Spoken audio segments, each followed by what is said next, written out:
Sexuality and spirituality totally pervade our lives. I remember the day back in seminary in 1993 when our professor Dodie Donnelly spoke those words to us.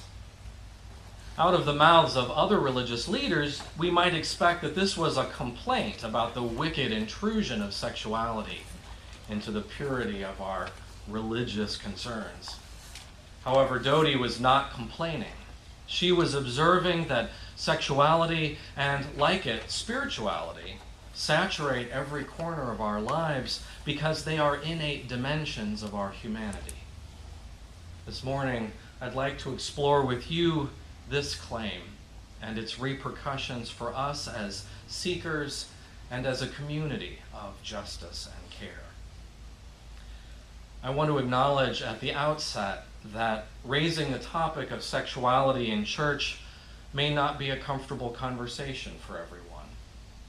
If the subject of sexuality has been a source of confusion, unhappiness, or anxiety for you, know that our movement calls us to keep our conversations safe and appropriate, and I'm committed to discussing it in a mature and professional manner. It's important to me that our communities be places where these most basic elements of our humanity can be discussed, but in a way that helps us each move toward wholeness and wellness.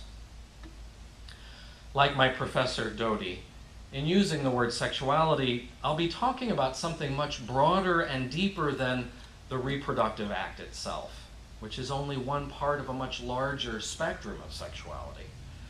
By taking a more inclusive view, I hope that we'll be able to see more clearly how it is connected to spirituality and how much beauty and richness these two dimensions contribute to our lives.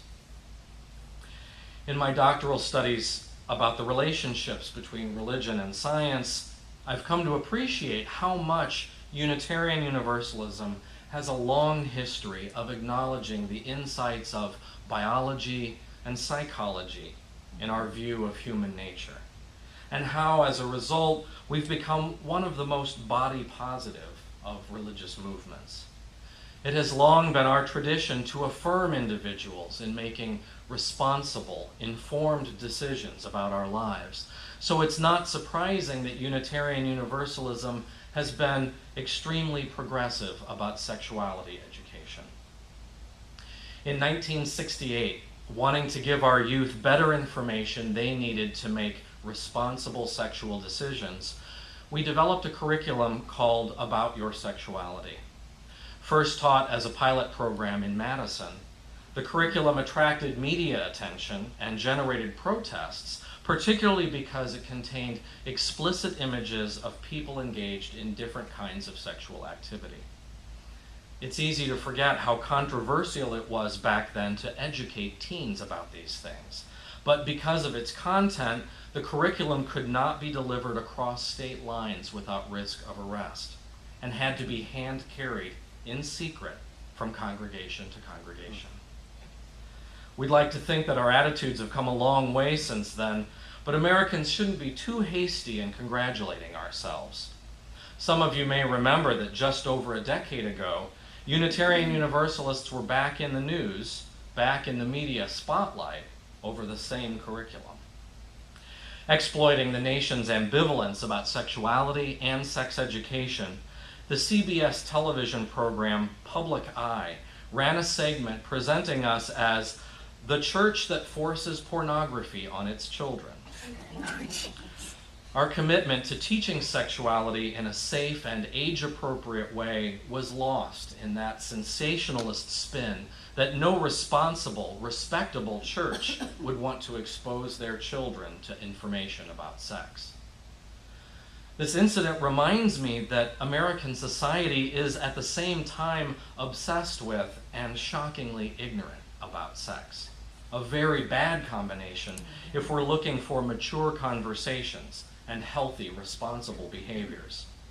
We claim that we want to protect our youth from inappropriate sexuality, but we flood the advertising and entertainment media with sexualized images of them and their heroes. We expect sexual purity from our leaders, but at the same time treat their misconduct as one of the privileges of being a celebrity. We teach our children, don't even think about it, while in every other area of their lives, they learn to promote personal satisfaction above all other concerns. As Barbara Kingsolver writes in Small Wonder, another of her books, we live in a strange land where marketers can display teenage models to sell jeans or liquor, but the basics of human procreation can't be discussed in a middle school science class without risking parental anger. This is also true of evolution, incidentally, and for the same reason, I think. Our religious and cultural heritage is to deny, for all we're worth, that we're in any way connected with the rest of life on earth. We don't come from it, we're not part of it, we own it, and we were put down here to run the place. It's deeply threatening to our ideology at the corporate and theological levels to admit that we are constrained by the laws of biology. And yet, there it is. We can't get rid of it. The harder we try to deny it official status, the more sex asserts itself in banal, embarrassing ways. Kingsolver notes that our connection to the rest of the natural world makes it hard to maintain that our species has special status. And this ambivalence about our place in nature has significant consequences, not just for the place of sexuality in our lives, but also for how we treat one another and how we treat our world. In denying our connections to nature, our society has taken sexuality out of the context of the whole person and segregated it from the other ways in which we relate to one another. We've broken up our lives into artificial, separate compartments: working self, playing self, spiritual self, sexual self, each restricted to a specific time and place, denying that each of these aspects is always at work in the way we sense our world and relate to one another.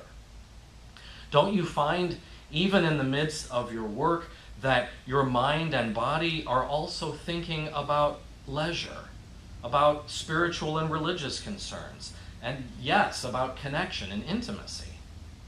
Of course, we're rightly expected to keep our sexual thoughts, comments, and behaviors private, to restrict them to a time and place where safety and consent make them appropriate.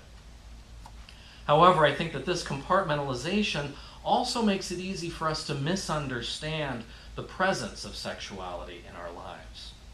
Because we don't spend our entire days engaged in sexual acts, we overlook that our entire lives nonetheless remain colored and shaped by influences that are related to sexuality: imagination, fantasy, sensuality, emotion, vulnerability, aspects that are not only physical, but are spiritual as well.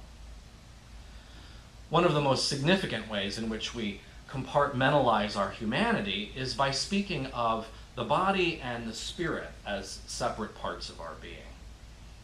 Based in the influential writings of the Greek philosopher Plato, this dualism powerfully influenced Christianity and Western culture to the point that we still have trouble escaping from it today. The religious and philosophical foundations of American culture in particular have promoted a division between the needs and the wants of the body as primitive, animalistic, and dirty, and those of the spirit as somehow more virtuous and pure, a view that has been both psychologically and socially destructive. However, some of the most important spiritual writing in our era affirms that our every experience of the world is, in fact, interpreted through the body. Theologian Sally McFaig writes in one of my very favorite quotes, "The body is not a discardable garment cloaking the real self." The body is not a discardable garment cloaking the real self. I love that. And William Blake wrote that what we call the body is merely the soul, the inner life viewed through the five physical senses. The part of us that constitutes our inner world does not know itself or the larger world except through the physical self, including the sexual self. To separate this physical experience as unmentionable leaves us ignorant about ourselves and about everything that we relate to around us. One way to address this ignorance is by rethinking our understanding of sexuality. I think that we might be better served by starting with the Greek word eros, whence we get the modern word erotic. Eros includes awareness of one's physicality, including our public physicality, about the boundary where I end and another person begins. Eros is perhaps better described not as sex, but as bodily relatedness. Unitarian Universalists have been hard at work on several fronts, promoting a healthier and more responsible understanding of how we relate to one another as embodied beings, and not just discardable bodies cloaking the real self. The Reverend Deborah Hafner is both a UU minister and a professional sexologist, educating our movement and our society through her blog and her several books about safe, respectful, and responsible sexuality. Our movement's new sexuality curriculum series, Our Whole Lives, or OWL, also approaches sexual education from this perspective, that our awareness of our physical self and other people's physical selves permeates every moment of our lives, and how closely our physical relatedness is to our spiritual relatedness. OWL contains 6 separate curricula, each for a different age group, from kindergarten all the way through adults. Yes, we have sexuality education for adults too, because we are no less confused and anxious and vulnerable than our children are about sexuality. We explore what it means to be a physical self, a self that has needs and wants, and what it means to act on those desires with another person. We discover the significance of relatedness, how we relate physically and spiritually to people of the opposite sex and to people of the same sex. We learn also how to make informed and responsible decisions about all levels of relatedness with regard to our physical and emotional safety and to other people's safety. Every one of these issues is an important part of building our whole lives as people inherently connected to one another. Lastly, the UU Ministers Association is also currently struggling to rebuild our code of ethics about appropriate ministerial behavior with the people and the communities that we serve. At every level, we are emphasizing the absolute necessity of safety and consent, because without these, sexual activity can be a destructive force rather than a life-enriching one. This ultimately is why we teach about sexuality in church. We see the gift that responsible relatedness can be, and we also acknowledge the destructive potential in sexual ignorance. We understand that all humans experience sexuality at this level of eros, and in different ways across the span of our lives. We recognize that even infants are curious about themselves, and so we teach our children to respect their bodies, and we protect them from behaviors that might exploit their vulnerability. We recognize that our teens are making life-changing decisions, often based on inappropriate messages in the advertising and entertainment media, and we support them in making choices based on good knowledge and respectful relationships. We recognize that couples must struggle with sexuality as only one of many complicated dimensions of their relationship with each other. And we teach them to understand sexuality in the context of a whole relationship that depends on real communication and mutuality. We recognize that singles are single for a variety of reasons, and we help them to find safe and appropriate ways to be a whole person, including sexual expression. And we recognize that older adults continue to be sexual beings even in the wake of a spouse's death, in the changing of our bodies, and we teach them to continue listening to the needs of the body and the spirit. All our lives, our physical being is the spiritual interpreted through the senses. And all our lives, it is in need of recognition and care and respect. We express our values toward our physical selves in the daily decisions of how we eat, how we dress, how we exercise, how we seek pleasure, and how we make contact with one another. When we acknowledge and affirm the whole self and its needs, both physical and spiritual, we're reclaiming a quality of life that Thomas More calls soul, the quality of being integrated, of being in right relationship with the world around us. Soul, in More's writings, is wholeness. Soul is depth. Soul is the quality of being fully and joyfully alive. When we recognize that a significant part of our life is about being a physical being in the world, we're able to address the ignorance that estranges us from our bodies and from the personhood of the people around us. At the heart of this is a shift in how we value ourselves. Loving our whole selves, not being ashamed of our physical and spiritual needs, making responsible decisions about our bodies and how we will treat the bodies of others, and how we will pass this information on to the next generations who are still making so many important decisions about themselves on every level. The values that we affirm and promote as a religious community speak not just to our spiritual selves as if the body were removed, but to our physical being as well. And we each have so much to learn about honoring our bodies for the good gifts that they are. Rejoice in your whole selves. Be grateful that one of the gifts of our humanity is the ability to find pleasure in our bodies, and to treat this like the joy and great responsibility that it is. Let us go into the world as whole people, mindful of the relatedness that we can express within ourselves and to one another, and choose to make these connections a beautiful expression of all those values that we hold dear. May it be so. I hope you might have something to say about this.